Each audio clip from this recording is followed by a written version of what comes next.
Hi, Pastor Nathan Decker with your hashtag Better Together devotion for today. This week, I focused on the concept of prayer, and I've been holding off a lot on the way that we typically think of prayer.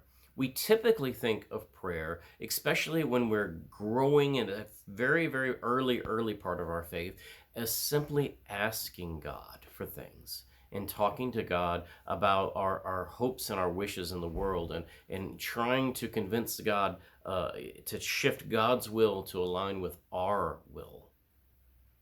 What these prayers are often called is a big word is called intercession.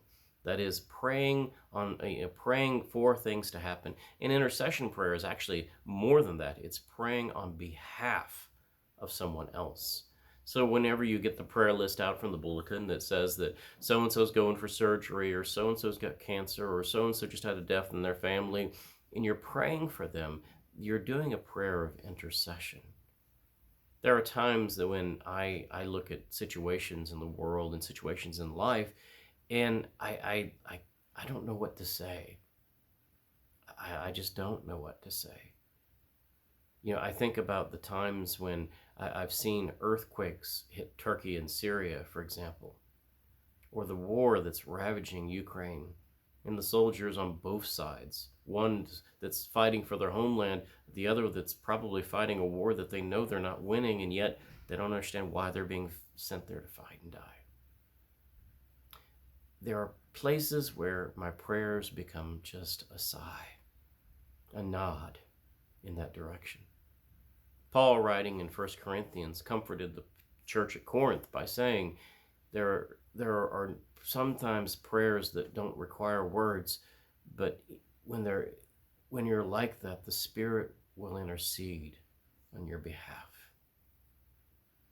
And so a lot of times whenever I'm watching the news and the national situations, or when I'm looking at the prayer list from the bulletin, or thinking about the situations that I know about, the folks in the congregation, the folks in the community that are going through difficult times, all I will simply do is just sit and breathe and sigh. And in that, I know that the Spirit is at work and God hears my desire. And God hears that. We as a people of faith are supposed to strive to get into God's will and get in line with what God desires as outcomes. But that doesn't mean that miracles don't happen, or that through prayer and through faith, things can be changed. There's several instances in which prayer changed situations. Moses stood in the gap for the children of Israel between God and them. For crying out loud, he saved them, so to speak. And Jesus, countless times, as miracles took place in the Gospels, said, "Your faith has made you whole." Faith has power. God has given this to us in prayer.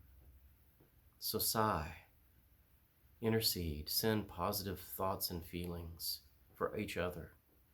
When you pray, pray for one another in intercession, and we will be better together. Amen.